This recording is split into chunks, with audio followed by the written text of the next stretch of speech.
Joe Haley, there's one thing I'll say for you. You've done a good job. You know how to handle men, and you know how to keep the line moving. Thanks, Mr. Brooks. You work hard, Joe. You're a good foreman. Yes, women workers do present problems, Joe. It's tough, I know, but there are thousands of others, just like you all over the country, facing the same problems. Pretty generally, you'll all find about the same answers. I know most of the answers as far as the men are concerned. Well, I think we can say that the broad principles involved in the supervision of men apply equally well in the case of women. That ain't what I learned about women. There are some new and different problems, Joe. I'll admit that. Women scare me. At least, they do in a factory. Well, maybe the women are scared too, Joe. Let's see.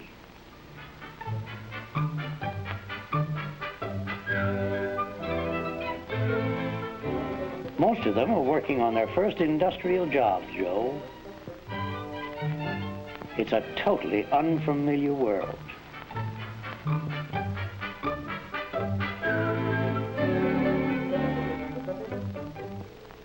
You see, they're not naturally familiar with mechanical principles nor machines. Why, even the language applying to common processes and tools are new to them. It must sound like double talk to them. Now, if anybody wants a flam span, give with a double left-handed jerry wrench on account of it might subbobulate the orange crepe with the torpid.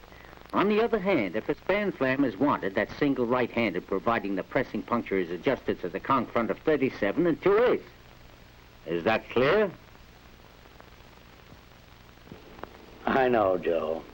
It takes time to make them feel at home, but it can be done. You talk like a man who knows women. We'll see, Joe. We'll see. You know, women workers can be surprisingly good producers, and it helps a lot to get them off to a good start. When breaking in any new worker, and of course especially a woman, you've got to explain every angle of the process down to the last detail. And since most of them lack mechanical background, you've got to study every job and subdivide it into simple operating steps. It's a good idea not to use trade terms, except, of course, where we must, and then explain in plain language exactly what such terms mean. And no matter what the job, he fits the tools and the work arrangements to suit the worker.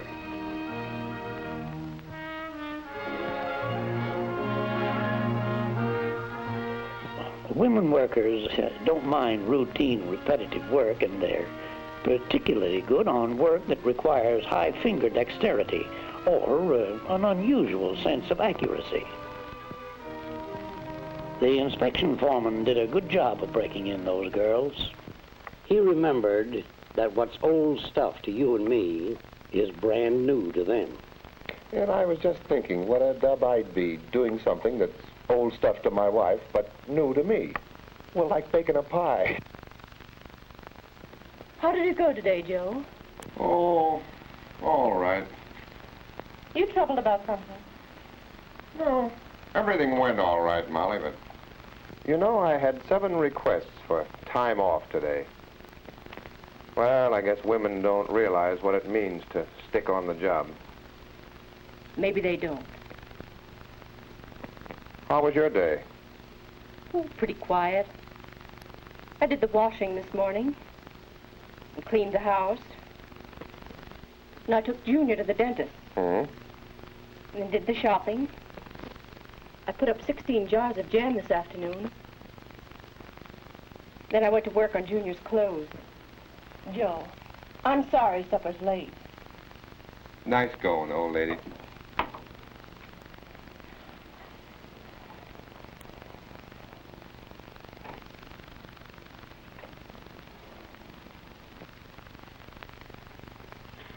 You know, Molly, I've been thinking. Yes, Joe. Maybe some of those women and girls coming into the plant, well, maybe they have home responsibilities, too. Could be.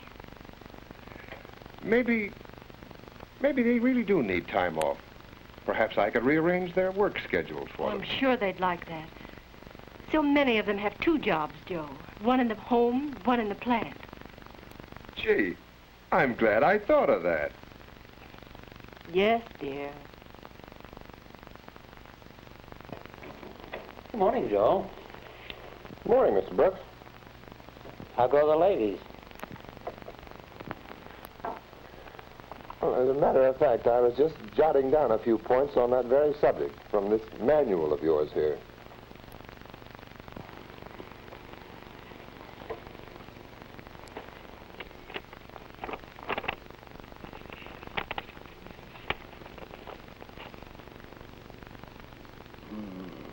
Women are individualistic by nature and are apt to make a personal application of any action, rule, or regulation.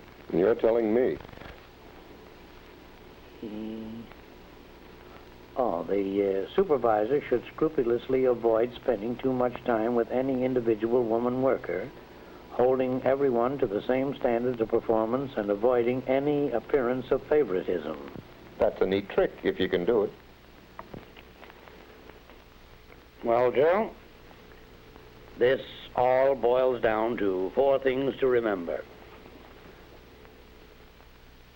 1, don't mix pleasure with business.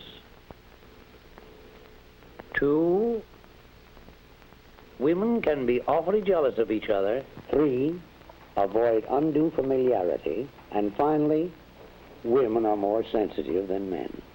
I'll say they're sensitive. Why, only yesterday, after I finished talking to you, Yes? I saw a foreman take it right on the chin when he caught a girl working on her drill press without her safety cap on. Mary, you're supposed to wear a cap when working near a drill press. Well, why pick on me? The other girls aren't wearing their caps. Look, the rule book says wear a safety cap. So put your cap on.